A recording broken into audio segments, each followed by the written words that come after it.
Buenos Dias, Reisefreunde, und hallo aus Tarifa! Ja, Weihnachten ist für uns dieses Jahr ein bisschen anders als die letzten Jahre, obwohl wir waren ja schon mal in Portugal, aber dieses Jahr verbringen wir Weihnachten wirklich im Camper. Ja, und mit Sand und alles zusammen. Wir sind in Tarifa, ein kleines Déjà-vu kommt mir da auf. Irgendwie in dieser Düne saßen wir doch, als wir unser allererstes Video aufgenommen haben. Und deshalb haben wir uns auch genau für diesen Platz hier entschieden. Ja, für was entschieden? Um unser Adventskalender-Video zu drehen. Ihr habt es vielleicht mitbekommen, die letzten Wochen 11 YouTuber haben unsere Fragen beantwortet. Die waren zum Teil ein bisschen fies, ein bisschen persönlich. Und jeder von den YouTuber durfte uns jetzt 2 oder 3, zum Teil haben die sogar uns 4 Fragen geschickt. Und ja, wir sind sehr gespannt, was wir heute für Fragen beantworten sollen und müssen. Es lohnt sich auf jeden Fall dran zu bleiben, weil es gibt ganz viele Informationen in diesem Video, die euch ganz sicher interessieren, die sich um die Zukunft drehen, um uns persönlich drehen. Also nehmt euch was zu trinken an diesem 25. Dezember. Ein paar Plätzchen vielleicht. Ein paar Plätzchen. Selbst gemacht am besten. Bei uns ist ja nicht so Plätzchen, aber wir haben es wunderschön hier im Süden. Wir haben 23, 24 Grad Sonnenschein. Ja, aber ich würde sagen, wir verlieren keine Zeit. Wir beginnen mit dem... uns loslegen. Ja, ich habe die Fragen hier und werde sie vorlesen. Erste Frage von Markus, Fan for Van. Wenn ihr mich nach dem Alter fragt, frage ich euch nach dem Gewicht. Und zwar fragt er, keine Angst, mir geht es natürlich um das Gewicht des Blauen. Kommt ihr hier an die Grenzen? Wenn ja, auf was verzichtet ihr schweren Herzens? Unser Karl, der ist für 3,5 Tonnen zugelassen. Und als wir das letzte Mal auf der Waage waren, mit vollem Wassertank, vollgepackt, wirklich alles drin, was wir mitnehmen, inklusive uns selber drin, kamen wir auf 2900 irgendwas. Also wir kratzen gerade so an der 3-Tonnen-Marke. Nach den vielen Plätzchen, die wir jetzt gegessen haben, wäre es wahrscheinlich 3,1. 3,1, würde ich auch mal sagen. Ja, aber wir haben nie zu viel geladen gehabt, wir hatten immer Spatzung, aber auf was werden wir verzichten? Schwierig. Also ich glaube, das Kanu bräuchten wir nicht unbedingt, weil das machen wir so selten, aber das ist ein großer Gewichtsfaktor. Vielleicht muss man halt dazu sagen, wir haben nur 25 Liter Wasser dabei, plus ja auf dem Dach noch die Reserve von 20 Litern. Das ist natürlich nicht so viel Gewicht, auch Tank ist nicht so groß. Entsprechend sind wir relativ leicht, aber zu Hause lassen, vielleicht das Reserverad. Das Reserverad, ja. Aber nie gebraucht zum Glück. Ganz eine spannende Frage, finde ich, und die hätten wir eigentlich wirklich allen auch stellen sollen. Und zwar fragt der Markus, wenn ihr für 2 Monate euer Fahrzeug mit dem eines anderen YouTubers tauschen dürftet, mit wem würdet ihr gerne tauschen? Und das finde ich eine mega coole Frage. Ja, echt? Ich habe da schon so eine Idee, weil ich habe ein Fahrzeug, das mir momentan ganz besonders gefällt. Und dann du? Hau mal raus, ich überlege noch schnell. Also mein absolutes favorisiertes Fahrzeug, auch wenn es nicht gerade die Farbe ist, da habe ich ein bisschen Fragezeichen, ist das Fahrzeug vom Amumont. Und ich blende euch das gerade ein, weil so ein LKW, das ist schon ein kleiner Traum von mir. Und dieses Fahrzeug mit dem Quad da drin, mit der ganzen Ausstattung, das ist für mich wirklich ein Traumfahrzeug. Also ich glaube, das Fahrzeug, das mir dieses Jahr mitunter am allermeisten aufgefallen ist und das ich schon sehr cool finde, zumal es eine Tour gemacht hat, die für uns ja auch so ein bisschen noch ansteht, wäre das für mich der Camper von Paul, und zwar von Passport Diary. Das ist ein UAZ. UAZ? Ja, ich weiß nicht ganz genau. Buhanka, also so ein russisches Sowjetfahrzeug. Hätte die Bulli-Größe, ne?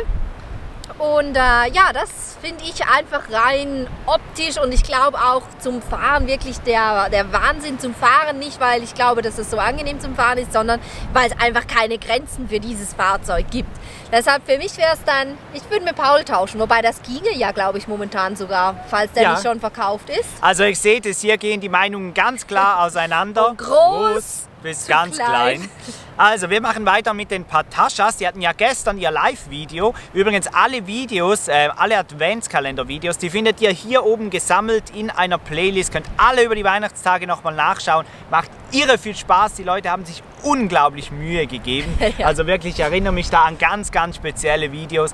Und wir hoffen, wir stehen den Synchro-Time in nix nach hier, obwohl sie hatten es ja schon auch richtig cool. Ja, wir versuchen die Konkurrenz zur schönsten Aussicht noch hinzubiegen. Also Patascha fragt, ihr habt nun schon 2 große Reisen hinter euch. Einmal die Weltreise im Backpacker-Stil und einmal die Europareise mit Camper Karl. Welche Art des Reisen gefällt euch besser und warum? Also ganz klar die Reise, die Europareise, weil Reisen mit dem Camper ist viel, viel cooler, macht viel mehr Spaß. Man muss nicht die ganze Zeit die Rucksäcke ein- und ausräumen, man hat alles dabei. Also für mich ist der Fall da absolut klar. Wir hatten ja auf der Weltreise auch das ein oder andere Fahrzeug gemietet, also auch den ein oder anderen Camper gemietet. Ja. Und das hat natürlich auch Spaß gemacht. Also mit dem Camper durch Australien fahren oder gerade auch Tasmanien. Neuseeland. Das war schon auch richtig, richtig cool. Ja. Aber Dann- auf jeden Fall reisen mit Camper und nicht mit Rucksack. Das ist unser Ding. Camper. Dann haben Sie noch mal eine Frage, die betrifft mich, die ist sehr, sehr persönlich. Ich weiß nicht, ob ich das den Pataschas nicht sogar schon erzählt habe und ob Sie vielleicht darum fragen.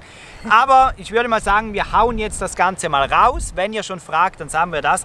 Warum steigt Louis nicht mehr in ein Flugzeug? Es hat ja einen Grund, dass wir diese Europareise machen. Wir hätten auch ein Workaway in Amerika machen können. Das war schon fix, das haben wir schon abgemacht und dann doch abgeblasen. Also, ein für alle Mal, dass es klar ist, ich leide an einer generalisierten Angststörung, sprich mein Körper kann Angst nicht als das wahrnehmen, was es ist. Das heißt, ich kann Angst haben vor Dunkelheit, vor Regen oder halt vor Höhe und geschlossenen Räumen oder vor Kontrollverlust. Darum ist Fliegen ganz schwierig, Zugfahren ist auch schwierig. Ich kämpfe schon 7 Jahre oder bald 8 Jahre jetzt gegen diese Krankheit an. Das ist ein ganz schwieriges Thema in meinem Leben, aber diese Reise, die hat mir auch sehr, sehr geholfen, dem Problem entgegenzutreten. Steffi hat mir sehr, sehr viel geholfen. Ich habe das alles nur wegen Steffi geschafft, weil sonst wäre ich wahrscheinlich ja, für immer zu Hause geblieben, weil es einfacher gewesen wäre. Aber ja, es ist eine generalisierte Angststörung in Verbindung mit Panikattacken und diese Panikattacken, die lösen halt Todesangst aus. Also, jetzt haben wir das auch mal gesagt. Gehen wir weiter, würde ich sagen, oder? Marc Genau. und Katrin von Synchrotime fragen. Wir haben rausgehört, ihr wart schon mal in Nordamerika, genau, in Kanada, unterwegs auf eurer Weltreise. Da stellt sich uns folgende Frage. Wie habt ihr damals oder wie seid ihr damals gereist? Mit Camper! Das war in Kanada, ne? Unser allererster Camper, den wir überhaupt gefahren sind. Und gebucht hatten wir das mittlere Modell von der Größe her. Und dann wir haben das über ein Reisebüro gemacht, dann kam unsere Beraterin und hat gesagt, ja, guck mal Leute, wenn ihr jetzt das Größere nehmt, dann ist es günstiger. Und dann dachten wir, oh ja, machen wir. Und dann hatten wir danach so ein Cruise Canada, so ein riesen Monsterschiff. Aber hat total gut War geklappt, cool. ne? War eine richtige Wohnung auf Rädern. Und da hat uns das Camping auch so ein bisschen gepackt, können wir sagen. Also es war wirklich mega cool. Wir wollten eigentlich bis nach Alaska hoch, haben wir nicht geschafft. Wir haben uns ein bisschen in der Zeit verschätzt. In Amerika waren wir dann aber mit Mietwagen unterwegs. Sie haben noch eine zweite gute Frage. Okay, ja. Und könnt ihr euch vorstellen, auch die Panamerikaner zu fahren, wenn Europa komplett abgeschlossen ist? Und jetzt bietet sich natürlich die Frage von den Pataschas an, ich kann ja nicht fliegen. Also ich könnte schon, aber es würde halt einfach bedeuten, dass ich so viele Medikamente nehmen müsste, dass das nicht mehr angenehm ist. Oder ich leide diese Todesangst durch. Und darum, ja, wir können uns die Panamerikaner sehr, sehr, sehr gut vorstellen. Und es gibt ja auch andere Möglichkeiten. Du hast da ein Schlupfloch gefunden. Ich habe ein ne? Schlupfloch gefunden. Man kann ja mit dem Frachtschiff überall hinfahren. Man kann überall. das Fahrzeug ja zum Beispiel über, wie heißen sie? Seabridge. Seabridge verschiffen lassen. Und Ja. die bieten seit neuestem, ich glaube nicht jede Tour war bis jetzt mit Kabine, aber das gibt es jetzt mit Kabine, da kann man mitfahren. Da kommt dann mein kleines Problem auf, weil irgendwie 4 oder 8 Wochen auf See, auf das habe ich sowas. Also wir von keinen würden uns Bock. wahrscheinlich trennen. Steffi würde fliegen, ich Genau. würde mit dem Frachtschiff fahren. Panamerikaner ist für uns auf jeden Fall ganz ein Thema. Gut, dann sind wir weiter. Road and Board, Christian und Maren, heute gerade noch reingekommen, die Fragen richtig cool. Wer von euch schnarcht am lautesten? Letztens, als du krank warst, da Ja. waren wir aber zu Hause in der Wohnung, da lag er im Schlafzimmer, ich habe die Türe zugemacht und konnte trotzdem auf dem Sofa nicht schlafen, weil der hat so laut geschnarcht, das war Wahnsinn, also definitiv er. Dann haben Sie Ich noch kann es auch, ne? Aber du bist lauter.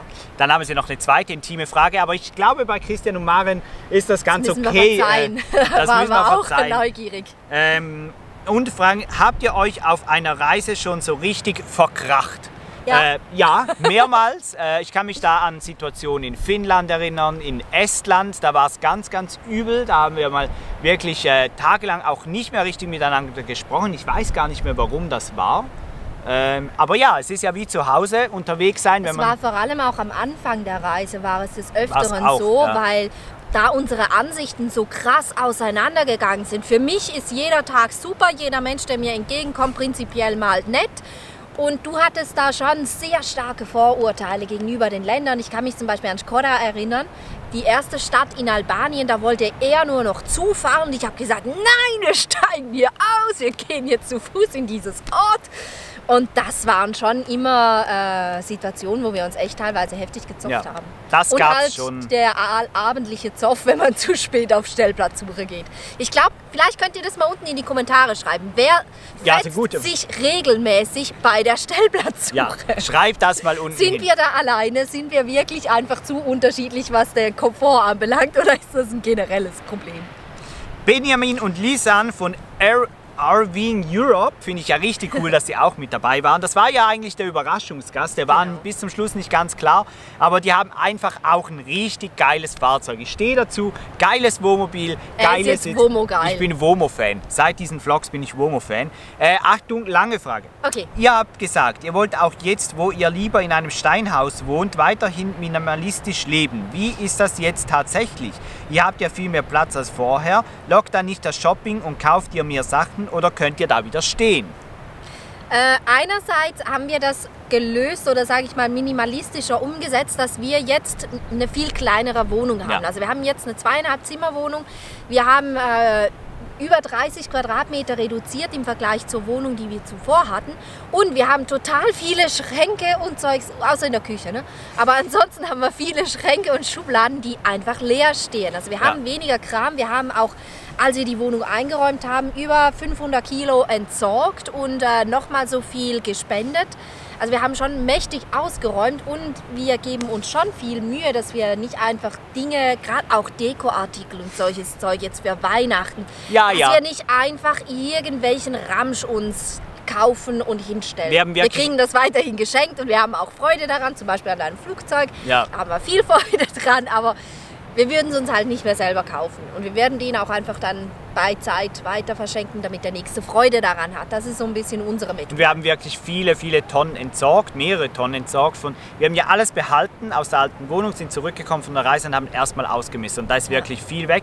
Und wir haben viel auch weitergegeben ins Brockenhaus, sagt man in der Schweiz, dass die Leute das weiter nutzen können.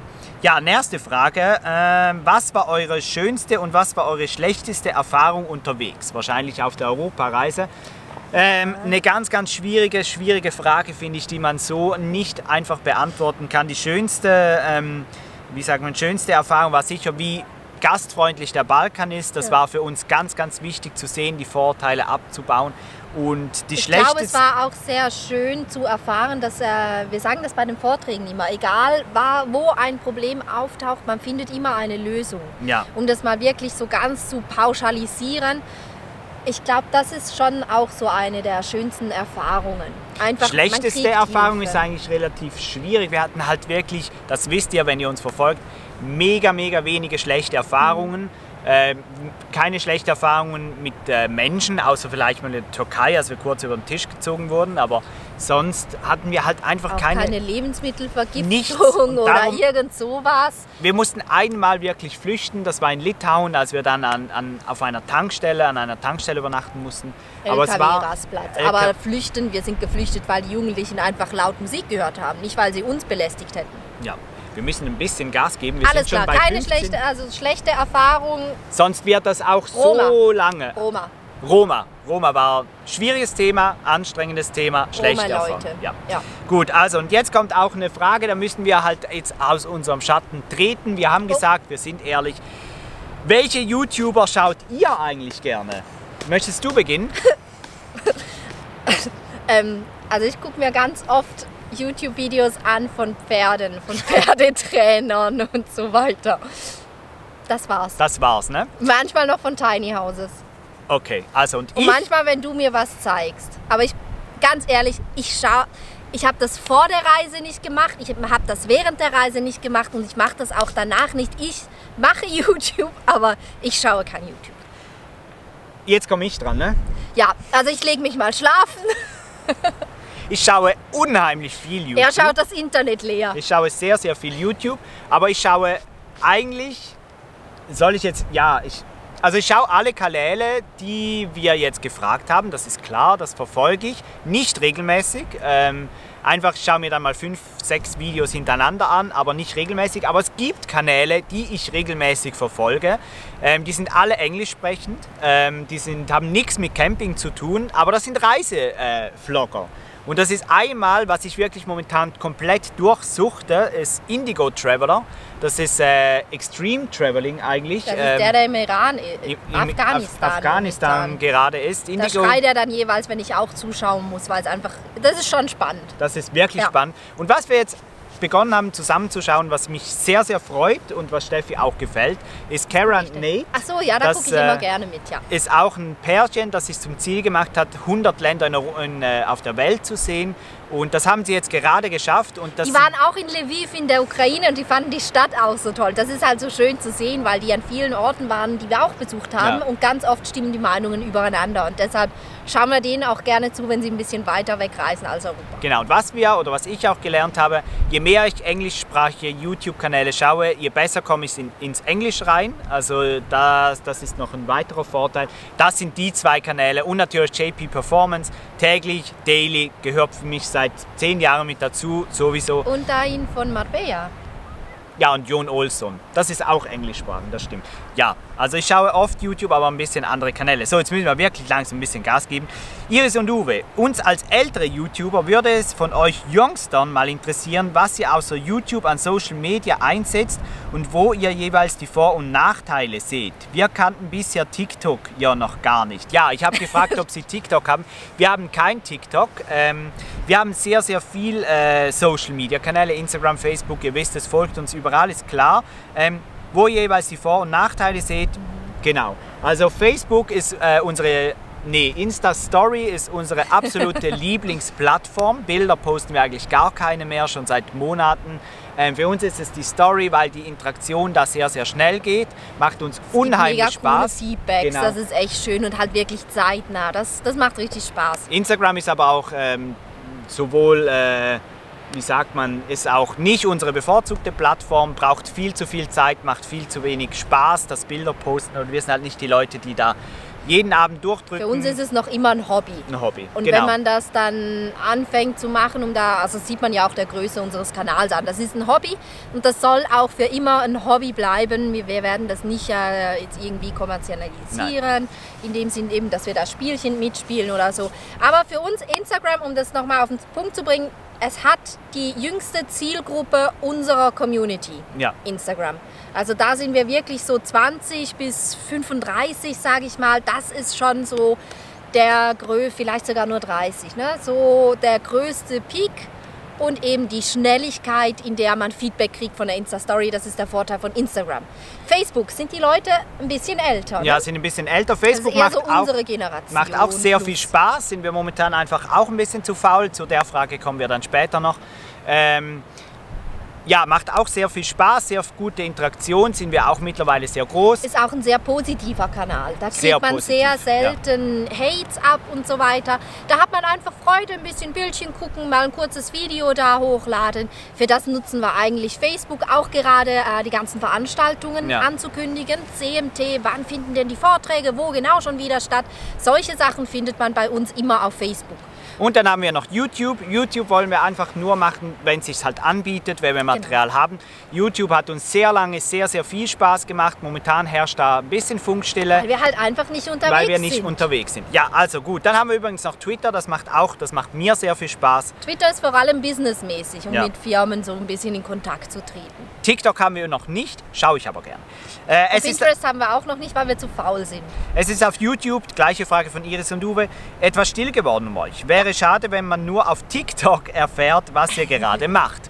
Es ist tatsächlich so, dass man auf Instagram momentan am meisten erfährt. Es ist nicht mehr der Newsletter, wie das lange war, sondern es ist Insta-Story. Insta-Story ist bei uns Platz 1, alle Infos, alles geht über Insta-Story. Also wenn ihr uns da noch nicht folgt, unbedingt, da bekommt ihr alles mit. Zum Beispiel auch mit welchem Fahrzeug wir momentan unterwegs sind. Das haben wir hier ja noch gar nicht gesagt. Vielleicht gibt es am Schluss noch einen kleinen Sneak Peek darüber. Ja, aber aufhören. Wir bringen was, wenn wir unterwegs sind. Und wir bringen sicher Island und Kasachstan, das fehlt das wird ganz sicher dann auch noch hier auf YouTube kommentiert werden. Aber solange wir zu Hause rumsitzen und irgendwelche Projekte machen, finden wir persönlich das einfach zu langweilig, als dass wir jetzt hier Videos bringen.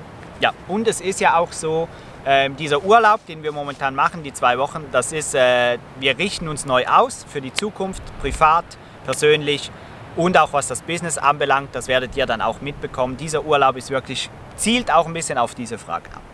Welchen größeren Traum habt ihr für die Zukunft? Immer noch Iris und Uwe? Iris und Uwe. Ja, jetzt müssen wir wirklich langsam Gas geben. Welche größeren Träume habt ihr für die Zukunft? Wir wollen definitiv irgendwann einen Campingplatz eröffnen und da gibt es auch schon erste... Vorliebe wäre Finnland, Irland oder Rumänien. Das sind so die 3 Länder, wo wir uns das total gut vorstellen könnten. Und da gucken wir jetzt einfach mal, was passiert. Genau, Iris und Uwe wissen da eben schon ein bisschen mehr. Da dürfen wir noch nicht mehr verraten. Deshalb steht da auch in der Klammer noch mehr drin, aber das werden wir nicht vorlesen, ihr 2 Lieben. Wo feiert ihr Silvester? Also wir haben das, wir wollten eigentlich reisen. Jetzt gefällt es uns aber in Tarifa so gut, dass wir unseren Campingplatz, heute ist Dienstag, bis Montag verlängert haben. Kann sein, dass wir Silvester einfach auf dem Heimweg, weil wir müssen donnerstags wieder zu Hause sein, in einer Woche irgendwo unterwegs feiern. Genau. Wir haben uns überlegt, Silvester in Pamplona zu feiern, weil wir die Stadt einfach ultra geil finden. Weil wir da gerne noch die Tapas, also die Pinchos essen würden. Wir reisen ja, um zu essen. Genau, und ja, das sind ja Weihnachtsferien. Das wäre eine Möglichkeit. Ja. Thorsten von Dr. Camp hat ganz eine fiese Frage gestellt. Wirklich eine fiese Frage. Das habe ich blöderweise verraten, als wir in Leipzig waren. Ja, das geht auf Steffis Kappe. Ich weiß auch wirklich nicht, obwohl es nicht für mich schlimm, sondern für dich. Ob ich das wirklich verraten soll. Stell mal die Frage und ich beantworte sie mal. Sind Louis und Steffi eure richtigen Namen? Ja, das sind keine Künstlernamen, aber es sind es sind natürlich Abkürzungen. Wir haben beide einen langen Namen und ich glaube, bei Steffi kann man sich das ganz einfach vorstellen. Ich heiße normalerweise Michaela. Nein, ich heiße Stefanie und zwar, wie meine Schwester das früher so nett gesagt hat, Stepanie geschrieben. Das ist der Grund, warum ich mich lange nur mit F und ohne IE geschrieben habe, aber ich werde ganz korrekt mit PH und IE, also die längste Version, die man haben kann, geschrieben. Ich habe keinen Zweitnamen oder Drittnamen und so weiter, sondern das ist mein einziger Vorname. Und mit dem wäre sie die Frage beantwortet, oder? Genau, nächste Frage, Herr König. Genau, wo sind wir? Habt ihr noch Zweit- oder Drittnamen? Nein, ich habe gar keinen Zweit- oder Drittnamen. Ich habe es schon beantwortet. Hast du schon gesagt? Hab schon gesagt. Okay. Gut, dann würde ich sagen, kommen wir zu Manu. Schalldose on Tour. Ihr plant, organisiert, schreibt Bücher, seid auf Messen unterwegs. Was macht die Planung, um die letzten fehlenden Länder Europas zu bereisen? Das haben wir jetzt gerade ein bisschen gesagt. Wir sind momentan in der Planungsphase. Ja. Es ist das absolut vorgegebene Ziel für uns persönlich auch, dass wir die letzten 2 Länder natürlich noch bereisen wollen. Weil das sind wir uns selber schuldig, das haben wir uns auferlegt, das wollen wir machen. Wann ist noch nicht klar, wie ist noch nicht klar, aber wir werden es machen. Zum Ziel haben wir uns sicher 2020 gesetzt. Also eigentlich wollte ich ja letztes Jahr, also dieses Jahr 2019 auf Island gehen. Das hat dann nicht geklappt wegen dem Buch, weil alles kann man nicht und jetzt ist Island entsprechend einfach auf 2020 verschoben. Und ich glaube, das wäre dann auch das Ziel, dass zumindest du nur für 2 oder vielleicht maximal 3 Wochen nach Island kommst, ich vielleicht ein bisschen länger bin, aber da stecken wir momentan in den Kinderschuhen, das ist alles in Planung. Wissen wir nicht, Kasachstan liegt nächstes Jahr nicht drin, das ist einfach zu weit weg. Würden wir gerne dann, ja, vielleicht so 2 Monate sowas machen, aber das ist zu weit in der Zukunft, das müssen wir erst weiter klären. Und ja, wenn es gar nicht klappt mit deinem Job, dass du 2 Monate kriegst, dann müssen wir halt so eine Rallye mitmachen. Weil bei so einer Rallye kann man ja dann, die machen das, glaube ich, in 2, 3 Wochen, machen die 21 Tage, ja. So Touren und dann müssen wir einfach Gas geben. Aber wird definitiv gemacht. Bleibt ihr längerfristig in der Schweiz sesshaft oder zieht es euch vielleicht doch zum Beispiel nach Rumänien? Das ist absolut möglich, dass wir irgendwann, wie gesagt, mit dem Campingplatz die Schweiz verlassen. Ja. Die Schweiz gefällt uns gut, ist unser Zuhause, ist uns einfach viel, viel zu eng. Wir wollen irgendwann irgendwo hin, wo wir abends die Musikanlage ganz laut aufdrehen können, wo niemand die Polizei ruft. Und da ist man natürlich in der finnischen Abgeschiedenheit oder in Rumänien gut bedient. Das ist sicher eine Möglichkeit. Das ist so der 5- bis 10-Jahresplan, würde ich mal sagen. 10-Jahresplan, ja, würde ich auch sagen. Darf ich da nicht... Steffi, wann hat dich Louis das letzte Mal so richtig ausführlich bekocht? Fragt der Manu. Wann hast noch du nie, doch, du oder? hast letztens hast du gekocht und zwar als ich am Schreiben war oder so und du hast dann gesagt, Mensch, jetzt muss sogar ich kochen. Die Omelettes zu Ja, Hause. ich mache Omelettes. Ja. Ja. Also er macht die Omelettes, ich mache dann die Soße. So richtig vollkommen bekocht war das nicht, aber er macht manchmal Frühstück. Zählt das auch? Ja. Er So, kocht dann Eier. und an den Ludwig gibt es noch die Frage, was ist dein Lieblingswitz? Ja, ich kann mir eigentlich nicht so gut Witze merken, also ich kenne keinen einzigen. Kennst du einen Witz? Nur so lange, so ganze Geschichten. Ich kann keinen Witz. Wir sind bei der nächsten Kategorie und zwar Herman unterwegs. Sabine und Micha, die sind ja irgendwo gerade da hinten. Da drüben sind Ja, die. da drüben. Wir können übrigens hier bis Afrika rüber gucken. Ja, und irgendwo da Da hinten. könnten wir mal winken, aber ich glaube, sie sind schon so weit im Süden, das werden sie dann wahrscheinlich nicht sehen. Ja, aber die sind wirklich irgendwo gerade da hinten. Die haben uns auch heute noch die Frage geschickt. Vielen lieben Dank, dass ihr euch die Mühe gemacht habt. Warum ist Karl blau? Das ist die Frage, ja, genau, weil wir die Retourkutsche. Karl ist blau, weil wir nie was an der Farbe gemacht haben. Wir haben den als Gebrauchtwagen gekauft und der war halt blau. Deshalb hat uns das bei euch so interessiert, warum ihr eure Fahrzeuge immer grün und violett umlackieren lässt oder umlackiert vielleicht. Ich weiß nicht, machen Sie das selber? Egal. Ja. Auf jeden Fall, warum ihr das immer ändert, weil wir haben es eben nie geändert. Wir haben es einfach blau gelassen, Und weil es blau war. was wir ein für alle Mal dazu sagen können, das Auto ist nicht wegen der Allianz blau. Ne? Nein, das ist reiner Zufall. Das ist wirklich Zufall. Wann startet die nächste Reise? Wir sind ja gerade unterwegs. Ja. Was wir auch sagen können, wir sind ja heute ein bisschen redseliger. Ja. Nächstes Jahr steht Schottland auf dem Plan, Frankreich steht auf dem Plan, für Urlaub halt vor allem. Eben Island, Und Island. aber das kann sehr gut sein, dass ich die ein oder andere Reise allein machen werde. Ja. Weil irgendjemand nicht so viel Urlaub hat wie ich. Gut, ich nehme mir einfach die Arbeit mit. Was kommt nach dem Europa ist geil oder Hashtag Europa ist geil? Ja eben, da gibt es ja Kasachstan, gut, das gehört noch zu Europa ist geil, aber ich könnte mir halt auch vorstellen, Amerika ist geil. Oder... Ich finde ja, Australien ist geil. Die Tierwelt in Australien, die finde ich einfach das Größte. Ihr müsst wirklich einfach sehen, dass wir momentan echt in der Planungsphase sind. Also wir wollen weiter reisen, das ist klar. Campingplatzbesitzer ist geil. Campingplatzbesitzer. Besitzen ist geil. Das könnte das. ist cool. Ja, das das könnte es sein. Das hört sich auch echt Ja. cool an. Finde ich auch. Jetzt bin ich wieder verrutscht. Entschuldigung. Wie fühlt es sich an, wieder eine feste Wohnung zu haben? Toll. Einfach, Finde ich schön, dass Sie das sagen. einfach der Hintergrund, man hat jetzt alles, also erstens mal unsere kleine Höhle oder Muschel, wie wir sie ja nennen, ist total gemütlich. Die ist viel kleiner, das kommt uns aber auch sehr entgegen. Und sie ist einfach, ich fühle mich da so zu Hause. Wir waren da irgendwie einen Monat und War ich nicht von dachte, Anfang an Steffis bevorzugte Lebensweise, aber ich finde das eine der schönsten Aussagen, die es gibt, dass Steffi sich da wohlfühlt, weil für mich gibt es momentan nichts Schöneres, als ein Zuhause zu haben, wieder die Tür irgendwo richtig zumachen zu können, Freunde einladen, immer genug Wasser und Strom zu haben, weil ihr müsst sehen, die Reise, die Europareise, die fast 3 Jahre, das war ein Lebensabschnitt und der ist jetzt halt irgendwie vorbei. Es war ja immer auch nur auf Zeit. Es war nie geplant, ins Auto zu ziehen oder irgendwas. Darum ist es halt jetzt wirklich auch nach dieser schönen Zeit unterwegs wieder ganz schön ein Zuhause Aber zu ich haben. fahre auch immer gern weg mit Karl. Ja, ich auch. Das stimmt. Oder mit anderen Campern. Fahre ich auch gerne weg. Dann kommen wir zu Dominik, Step-by-Step Traveler. Der hat die Reigen oder den Reigen eröffnet von diesen Adventskalender-Videos mit wirklich auch einem Er hat super ordentlich geilen vorgelegt, nur schon Video. das Intro. Also wenn ihr das nicht gesehen habt, dann... Ja, mega cool. Das Jahr 2019 war ein sehr vollgepacktes Jahr für euch. Wird es 2020 etwas ruhiger? Ja, also es wird anders. 2019 waren wir auf sehr vielen Festivals und quasi überall, wo man präsent sein konnte, waren wir auch irgendwie präsent, obwohl du noch gearbeitet hast. 2 verschiedene Jobs und dann waren wir noch auf Malta und Sizilien. Also wir waren ordentlich unterwegs. Du hast noch ein Buch geschrieben.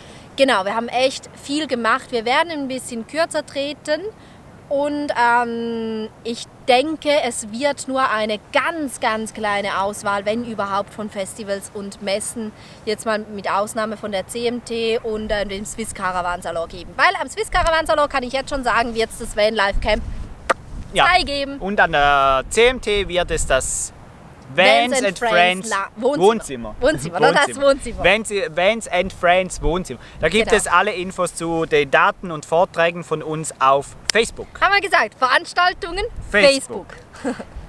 Hand aufs Herz, fragt der Dominik. Wer von euch hat zu Hause wirklich die Hosen an?